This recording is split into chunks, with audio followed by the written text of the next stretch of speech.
My favourite film is perhaps an obvious one. It's on many people's lists of favourites. Shawshank Redemption tells the story of Andy Dufresne and his ability to endure many years of incarceration without ever losing hope. My story has been a lot shorter period of enduring compared with Andy's 19 years, but whereas Andy held on to the fact that one day he'd be free, I sort of leaned into the belief that I'd one day be back doing what I loved. You see, when you're facing adversity, people will tell you to take each day as it comes and to stay in the present, and that is excellent advice in the most part, but in this last year I've been using another mindset method as well, which has allowed me to think ahead to better times. So when you're faced with something like a cancer diagnosis, you're at risk of losing a great deal, and I was concerned that I was going to lose my ability to compete in sport and exercise. And maybe that doesn't sound like much, but have you ever loved a pastime so much it almost feels like it's an integral part of your very existence? Because that's how I feel about sport and exercise. So I did worry that I'd never be able to challenge myself physically or mentally whilst immersing myself in the outdoors, and that was a tough thing to take. However, instead of focusing on what I couldn't do or what I might not be able to do, I started to think about what I would do. I was harnessing the power of hope. And there was even scientific backing that what I was doing was of benefit. The International Journal of Existential Psychology of Psychotherapy published a paper in 2010 that came to the conclusion that hopeful people also have a greater sense that life is meaningful. And to add to that, there's plenty of other research papers that discuss the benefits of hope. Take this one, for example, where they came to the conclusion that hope and resilience have been associated with better physical and mental health outcomes in undergraduates, as well as better health and well-being and lower psychological distress in adults. To understand why I find the simple method of allowing myself to dream of one day doing sports again so powerful, we need to go back in time a little bit. I found myself thinking a lot about my childhood over the last year. Perhaps the reason being is because my childhood was such a carefree time, and when you're thrown into chaos you'd like nothing more than to feel free from worry once more.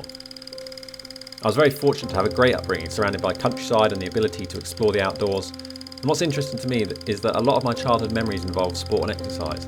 I loved everything about it. It didn't really matter what the sport was. I'd be willing to give it a go. Football, cricket, tennis, even fencing. I have vivid memories of running cross country at primary school or spending whole summers playing tennis tournaments.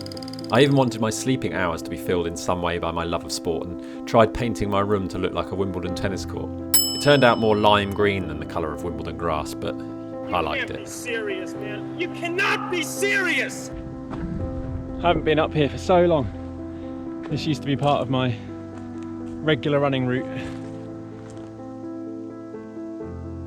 I've learnt a lot of my qualities through playing sport. Discipline, determination, response to failure, to name a few. The sports I've played over the years have changed, but I've always been involved in something sporty, and as a result I've always therefore valued my health and fitness incredibly highly. Sure, I've not always been perfect. That bottle of vodka shared with James at a party when I was 16, or the too many Fray Bentos pies, doner kebabs, or 11p cans of custard from Asda, eaten in my first year at university, are a testament to that. But despite those years learning to be an adult, I've never been overweight, I've never smoked, I've got no interest in drugs, and I've always had a keen eye on my water intake. So perhaps it was unfair when I was diagnosed with cancer in my 30s. How could someone who'd prioritised their health and fitness basically their entire life deserve to get cancer? But that sort of train of thought is one of those many pitfalls that you can fall into if you're not careful when you're facing something like cancer. However, I quickly realised that dwelling on a why me, it's not fair kind of narrative was not a road that I should go down. The mental struggles of going through cancer can consume you at times, and I knew early on that I needed to have some strategies to keep my mind healthy even if my body wasn't. And one of those ways is what I'm explaining to you today, but to really harness the benefits of hope, I needed to use something powerful. So sport isn't just something that I like doing, it's kind of part of me in some sort of way because it was such a big part of my life in those developmental years, and there lies the key really, that my hope is based on a desire that originates just from my very core. Even during the darkest of times when I was lying in a hospital bed or waiting for test results, I'd lean on that hope. And along with that feeling of hope came excitement and added determination. So cancer has led me down a path of numerous tests, treatments and 2 major operations, and as a result, participating in sport hasn't really been possible for the best part of the year. And yeah, boy have I missed it. But I have held on to it in the only way that I can really, and I've watched a ton of sport and there's been some amazing highlights. I watched the team from the city of my birth, Norwich City, cruise to the championship title. although the less said about this season so far the better. The European Football Championships brought the country together, and the Tokyo Olympics didn't disappoint. And not forgetting Emma Raducanu's amazing victory at the US Open. But as much as I love watching sport, a piece of me has still felt like it's been missing, and I'm not talking about the 70% of my liver that got trucked away. So cancer fills your life with uncertainty, and after being diagnosed I didn't really know what lay ahead. I didn't know exactly how far my cancer had spread or how aggressive it was, and therefore what my life expectancy was going to be, or even my quality of life. So a lot goes through your head whilst those questions are being answered early on. And during my initial consultation with a doctor, where I learnt that I had a cancerous tumour in my small intestine that had spread to my liver, since then I've had some very favourable outcomes from tests and procedures, even to the point where now I talk to you, where I'm hopefully tumour free. So I've met many people and heard a lot of stories as well of people that have not had such favourable outcomes, and I know therefore how lucky I've been, and I don't take that lightly. And I've got no doubt that the fact I have had those favourable outcomes along the way, that it's made it easier to maintain hope. But I really think that finding hope can be of benefit for many people, regardless of the challenges that they're facing. Take this definition of hope. Hope is an optimistic state of mind that is based on an expectation of positive outcomes with respect to events and circumstances in one's life or the world at large. If you can find and use hope, it cultivates a great mentality to battle through tough times. Now I still have a few hurdles to get over, of course, but as I get a bit closer to being able to participate in sport again, I've got some perhaps lofty dreams.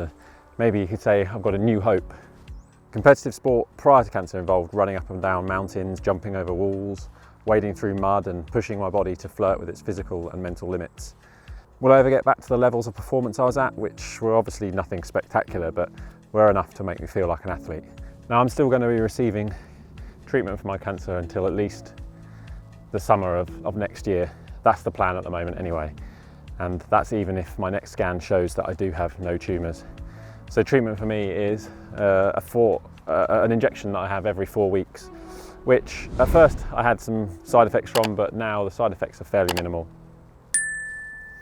But the reason I want to get as fit as I can before stopping that treatment is, if my tumours were ever to return, then I would have to be on this medication, these injections again, and potentially for the rest of my life. And it would be really nice to know that I can get to a level of fitness where I feel like that athlete again, and it'll just help me in harnessing the power of hope again.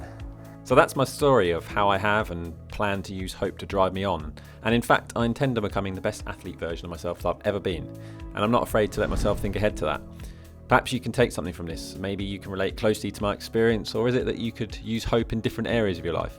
Because this isn't just about me. A big reason for starting these vlogs is that I wanted to turn a big negative into something positive, and if me returning to fitness can offer even a small amount of hope to just one person, whatever they're going through, then it'll be worth it. Because Andy Dufresne was right when he said, hope is a good thing, maybe the best of things, and a good thing never dies. Oh, what a movie.